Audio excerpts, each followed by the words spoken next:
गुरुजन मार दिए, कितना अत्याचार किया। इसके मोक्ष के लिए तुम हिमालय में जाओ और वहाँ तपस्या करो अंतिम श्वास तक। तो क्या कहना चाह रहे हैं ये लेखक कि पांडव वहाँ पर अपना वो भक्ति कर रहे थे, तपस्या कर रहे थे, साधना कर रहे थे।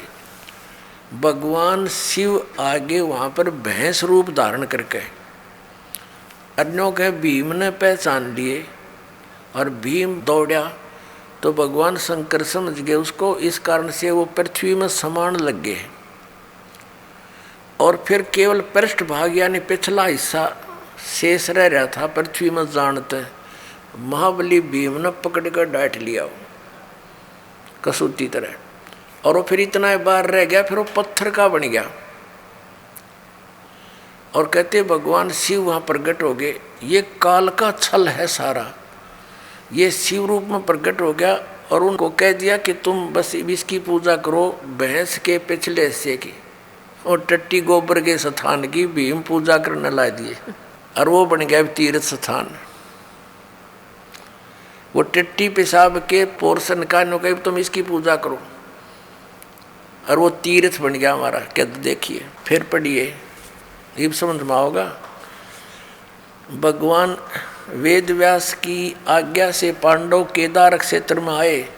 भगवान महिष यानी भैंस का रूप धारण कर केदार अंचल में विचरण करने लगे। भीम ने भगवान शिव की मायावी महिष के रूप में पहचान लिया, शिव को भैंस के रूप में पहचान लिया। वह ऐसा जानकर भगवान शिव महेश रूप में पृथ्वी में समा ही रहे थे कि महाबली भीम ने दौड़कर उनका पिछला भाग पकड़ दिया। पांडवों की भक्ति व एवं विश्वास को देखकर भगवान शिव ने उन्हें साक्षात दर्शन दिए और फिर गोत्र हत्यार गुरु हत्यार के फलस्वरूप प्रायश्चित के रूप में भीम द्वारा पकड़े गए पृष्ठभाग यानी पिछले हिस्से को की पूजा अर्चना का आदेश देकर वहीं अंतर ध्यान हो गए। पृष्ठभाग ने शिला का रूप धारण कर लिया, पत्थर बन गया वो पिछला हिस्सा, तो पांडवों द्वारा पूजित हुआ।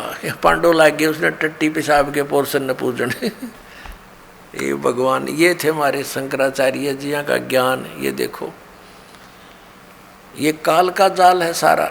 आगे फिर जो भैंस रूप में भगवान शिव थे, कहते हैं वो पृथ्वी में समा गए, समाने लगे तो पिछला हिस्सा भीम ने पकड़ लिया, वो उड़े डट गया। अब आगे कौन कौन से पैर कहाँ गए, मुंह कित निकला जाकर उसका, ये देखियो। ये 19 पृष्ठ पे पढ़ रहे हैं हिमालय तीर्थ के। यहाँ आ गया पृष्ठभाग जो है निशिला का रूप धारण कर लिया और पांडवों द्वारा पूजित हुआ। पांडव उसकी पूजा करने लगे, फिर पूछड़ की, और तब से आज तक पूजित है। आज तक उससे की पूजा पर लग रहे हैं भक्त। महिष का अगर भाग नेपाल में जाकर प्रकट हुआ और जो पशुपति नाथ के नाम से विख्यात हुआ। अरे वाह देवताओं, कहते हैं उस भैंस का अगला मुंह सिर उड़ा निकला जाकर कहाँ, नेपाल में। महेश का अगर भाग यानी अगला हिस्सा मुंह सिर नेपाल में जाकर प्रकट हुआ, जो पशुपति नाथ के नाम से विख्यात हुआ। अब वहाँ पशुपति नाथ के नाम से मंदिर बन गया, लोग वहाँ पूजन लगे। ये इन हमारे शंकराचार्यों द्वारा दिया गए ज्ञान पर आधारित पुण्यात्मा वो साधना कर रहे हैं। महिष के अन्य 4 भाग कर्म से तुंगनाथ में बाहु, रुद्रनाथ में मुख, मद महेश्वर में नाभि और कल्पेश्वर में जटा। इस प्रकार केदारनाथ को छोड़कर महेश रूपी भगवान शंकर के अन्य 4 भाग केदार क्षेत्र में प्रतिष्ठित हुए। केदारनाथ सहित ये स्थान पंच केदार नाम से विख्यात है। अब देखो नेपाल में पहुंच गया अगर भाग, महेश का अगर भाग नेपाल में अगला हिस्सा, और बाकी ये सारे भारत में रह गए।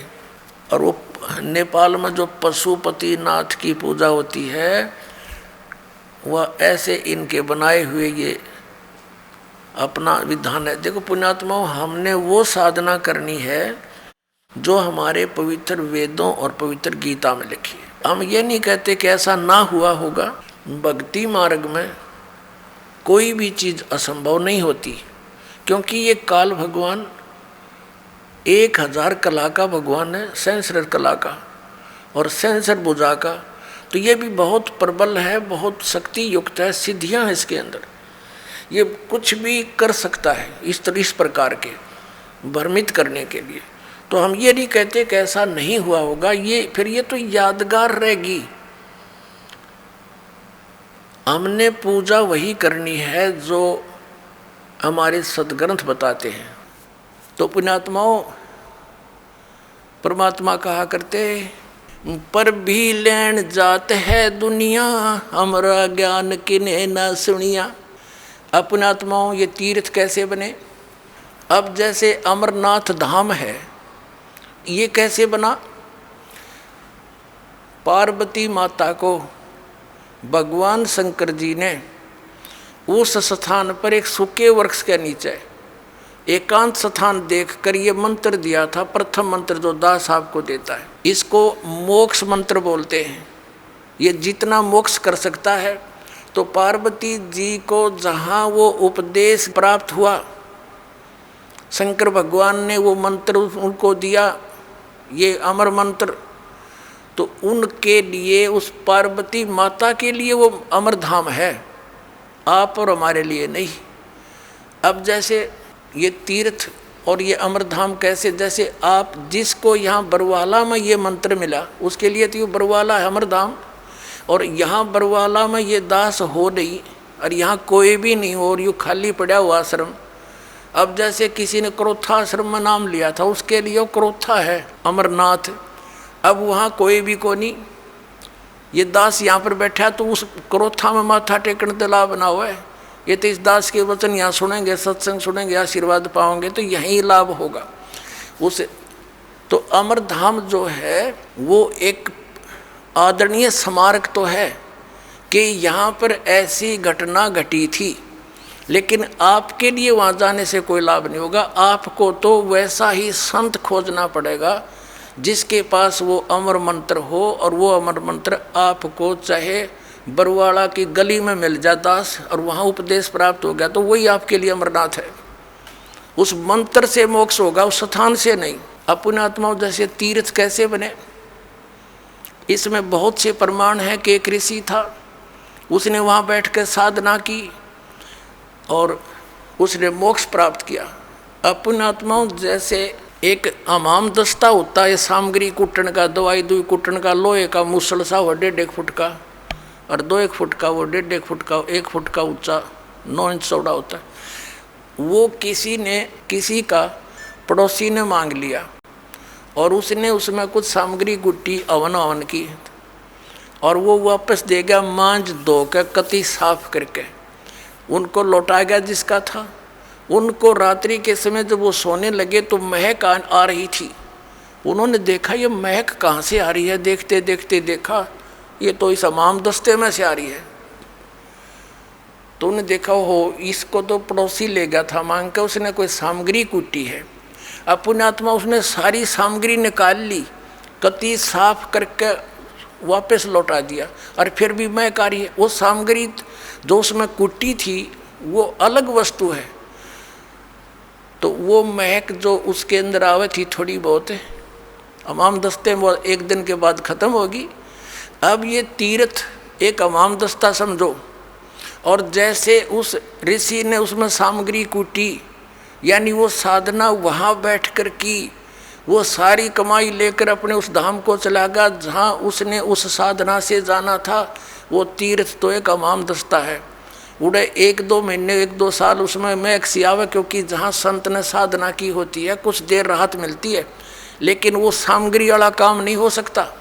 अब जैसे वो इतनी सामग्री कूटनी पड़ेगी उसमें महक अच्छी रोज लेने के लिए, यानी सत्य साधना आप कहीं बैठ कर लो जैसे उस ऋषि ने की। आप अपने घर पे करोगे, आपके लिए वो तीर्थ आपका घर है, ना कि वो स्थान जहाँ पर किसी अन्य ने साधना की। वहाँ देखने जाने से हमें क्या लाभ होगा? जैसे ये दास पहले नगर नगर में सत्संग करने लगा, तो जहाँ किसी ने सत्संग सुना, उपदेश ले लिया, और वहाँ हम भट्ठी बना करके खीर बनाते, हलवा बनाते, सब्जी बनाते थे, और वहाँ से हम अगले शहर में चले गए, और फिर कोई व्यक्ति ये बताने किसी को साथ लेकर जावे कि देखो यहाँ रामपाल का सत्संग हुआ था, यहाँ खीर बनी थी, यहाँ हलवा बना था, यहाँ बैठकर खावे थे। बुआ ना तो रामपाल वहाँ पर ना, वहाँ पर खीर ना हलवा, वो तो सूखी भट्ठी दिखानी है। हलवा और रामपाल जहाँ मिलेगा उड़े माल मिलेगा भाई। इसी प्रकार समझ लो इन तीर्थों और व्रतों को। तो ये सतलोक आश्रम आपके लिए उन सब धामों और तीर्थों का काम करेगा। यहाँ आओ, अपना कल्याण करवाओ। अभी आपने सुने जगत गुरु तत्वदर्शी संत रामपाल जी महाराज के विचार, और आइए अब जानते हैं शारदा द्वारका पीठ तथा ज्योतिर्मठ बद्रीनाथ पीठाधीश्वर शंकराचार्य स्वरूपानंद सरस्वती जी महाराज के विचार। जी, हमने सुना है चारों वेदों वाला ज्ञान ही श्रीमद् भगवद गीता में संक्षिप्त करके कहा गया है। क्या आप इस बात से सहमत हैं और क्यों? ऐसा है कि श्लोक है, सर्वोपनिषदो गावो दुग्धा गोपाल नंदना पार्थो वत्स सुधीर भोक्ता दुग्धम गीतामृतम महत्। समस्त उपनिषद गऊ हैं और उनको दोहने वाले भगवान श्री कृष्ण हैं, अर्जुन बछड़ा है और गीता अमृत दूध है। महाराज जी, मेरा अगला सवाल ये है कि गीता ज्ञान दाता गीता अध्याय 18 श्लोक 62 में अपने से किसी अन्य परमेश्वर की शरण में जाने को कह रहा है, वो परमेश्वर कौन है? कहाँ पर क्या कहा है? गीता ज्ञान दाता गीता अध्याय 18 श्लोक 62 में। अच्छा, 18 में तो ये है कि ईश्वर सर्वभूतानाम, श्लोक बोल देते हैं, हृदय सेर्जुन तिष्ठति ब्राह्मण सर्वभूतानाम हृदय सेर्जुन तिष्ठति तमेव शरणं गच्छ सर्वभावेन भारत तत्प्रसादात् परम शांतिम स्थानम प्राप्स्यसि शाश्वतम। इस श्लोक का आप उल्लेख कर रही हैं। इसका अर्थ यह है कि ईश्वर सब प्राणियों के हृदय देश में रहता है और उनको उनके कर्मानुसार भ्रमाता है। उस परमात्मा की सर्वभाव से आप शरण में जाइए, उसके प्रसाद से आपको परम शांति और शाश्वत स्थान प्राप्त होगा। ये कहने पर अर्जुन को संतोष नहीं हुआ, तो अर्जुन को भगवान ने बताया कि वो मैं ही हूँ। सर्वधर्मान परित्यज्य मामेकं शरणं व्रज। जी, श्रीमद् भागवत गीता 18 श्लोक 66 में व्रज शब्द है। इसका अर्थ जाना, प्रस्थान करना है, परंतु सर्व अनुवाद कर्ताओं ने व्रज का अर्थ आना किया है। कृपया इसे स्पष्ट करें। ऐसा है, ब्रज घतौ धातु है, तो ब्रज घतौ धातु के इसमें आता है गति अर्थक है। ये गति के 4 अर्थ होते हैं, गति गमन, गति ज्ञान, गति मोक्ष, गति प्राप्ति। तो यहाँ पर जो गत्यर्थक ब्रज धातु है उसके लोट लकार के मध्यम पुरुष के एक वचन में ब्रज बनता है। तो ब्रज का अर्थ है अवगच्छ, अर्थात मुझको जान। नैनम अविदितो देवो भुनक्ति। ये सिद्धांत है कि जब तक परमात्मा को नहीं जान लेता तब तक परमात्मा उसकी रक्षा नहीं कर सकता। इसलिए तुम उस परमात्मा को जानो। आप जी पुराणों को भी सत्य मानते हैं? मानते हैं। उत्तम और अनुत्तम में क्या अंतर है? उत्तम कहते हैं जो श्रेष्ठ हो, और अनुत्तम उसको कहते हैं जिससे श्रेष्ठ कोई ना हो। गीता अध्याय 7 श्लोक 18 में गीता बोलने वाला भगवान अपनी साधना को अनुत्तम क्यों कह रहे हैं? इसलिए कह रहे हैं कि उनकी साधना वेद प्रतिपाद्य है, तो वेद के अनुसार साधना करना सर्वश्रेष्ठ है, उससे श्रेष्ठ कोई नहीं। हमने सुना है ब्रह्मा जी रजगुण, विष्णु जी सद्गुण और शिव जी तम गुण हैं। क्या आप इससे सहमत हैं? ऐसा है कि एक ही परमात्मा है। ये 3 गुणों के अनुसार रजोगुण को लेकर ब्रह्मा बन जाते हैं, सत्गुण को लेकर विष्णु बन जाते हैं और संहार के लिए तमोगुण लेकर शुभ बन जाते हैं। अभी आपने सुने शारदा द्वारकापीठ तथा ज्योतिर्मठ बद्रीनाथ पीठाधीश्वर शंकराचार्य स्वरूपानंद सरस्वती जी महाराज के विचार। और आइए अब जानते हैं पुरी पीठाधीश्वर शंकराचार्य स्वामी श्री निश्चलानंद सरस्वती जी महाराज के विचार। शंकराचार्य जी, हमने सुना है कि चारों वेद वाला ज्ञान ही श्रीमद् भगवत गीता में संक्षिप्त करके कहा गया है, क्या आप सहमत हैं? तो महाभारत में भी लिखा है, सर्वोपनिषदो गावो दुग्धा गोपाल नंदना। वेदों का तात्पर्य, वेदों का जो शिरोभाग उपनिषद है उसमें सन्निहित है। उपनिषदों का मंथन करके श्रीमद् भगवत गीता की अभिव्यक्ति हुई है। तो शंकराचार्य जी गीता ज्ञानदाता गीता अध्याय 18 श्लोक 62 में अपने से अन्य किस परमेश्वर की शरण में जाने को कह रहे हैं? अंतर्यामी के लिए शरणागति स्वीकार करने की बात कही गई। उन्होंने कहा, भगवान श्री कृष्ण, तमेव शरणम गच्छ सर्वभावेन भारत। इसका अर्थ क्या होता है? जो अंतर्यामी परमात्मा हैं, सबके नियामक हैं, प्रेरक हैं, हमारे आपके हृदय में भी जो विद्यमान हैं। बृहदारण्यक उपनिषद में पृथ्वी, पानी, प्रकाश, पवन, आकाश में भी रहकर उसका जो नियमन करते हैं, प्रत्येक व्यक्ति के शरीर, इंद्रिय, प्राण, अंतःकरण के जो नियामक हैं, उस अंतर्यामी की शरणागति स्वीकार करने की बात भगवान ने कही। माम एकम शरणम व्रजा। वह जो अंतर्यामी पर ब्रह्म परमात्मा तत्व है, सर्वेश्वर है, वही तुम्हारे सामने मैं श्री कृष्ण के रूप में प्रस्तुत हूँ। तो अपने से पृथक के प्रति नहीं भेजा। जिस अंतर्यामी के प्रति अर्जुन को कहा कि प्रपन्न हो जाओ, शरणागति हो प्राप्त करो, अंत में कहा कि उस अंतर्यामी का मूर्त रूप श्री कृष्ण में तुम्हारे सम्मुख हूँ। माम एकम शरणम व्रजा भी कहा।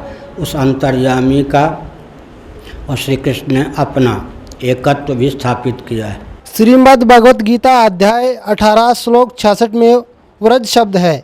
इसका अर्थ जाना, प्रस्थान करना है, परंतु सर्व अनुवादकर्ताओं ने व्रज का अर्थ आना किया है। कृपया स्पष्ट करने का प्रयत्न करें।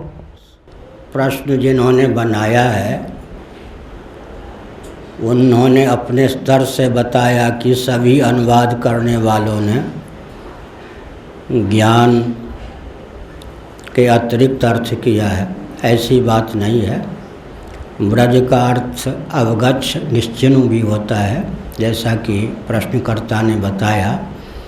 तो भगवत पाद शंकराचार्य जैसे मनीषियों ने, धर्म सम्राट स्वामी करपात्री जी महान भाव जैसे मनीषियों ने उसका अर्थ यही किया है कि जैसे जल तरंग अपने को जल रूप समझ ले, घटाकाश अपने आप को महाकाश रूप समझ ले, और जैसे जलचंद्र अपने आप को नवचंद्र समझ ले, उसी प्रकार तुम देहेंद्रीय प्राणांतकरण के अनुरूप अपनी आत्ममान्यता का परित्याग करके ब्रह्मानुरूप अपने आप को समझो, जानो, निश्चिनु, अवगच्छ।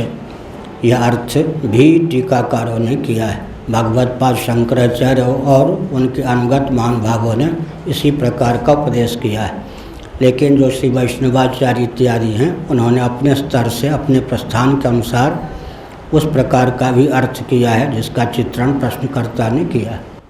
तो शंकराचार्य जी, उत्तम और अनुत्तम में क्या अंतर है? अच्छा, यह गीता में आया है अनुत्तम, मतलब जिसके समान और कोई उत्तम ना हो, उत्कर्ष, उत्कृष्ट काल आद्योतक।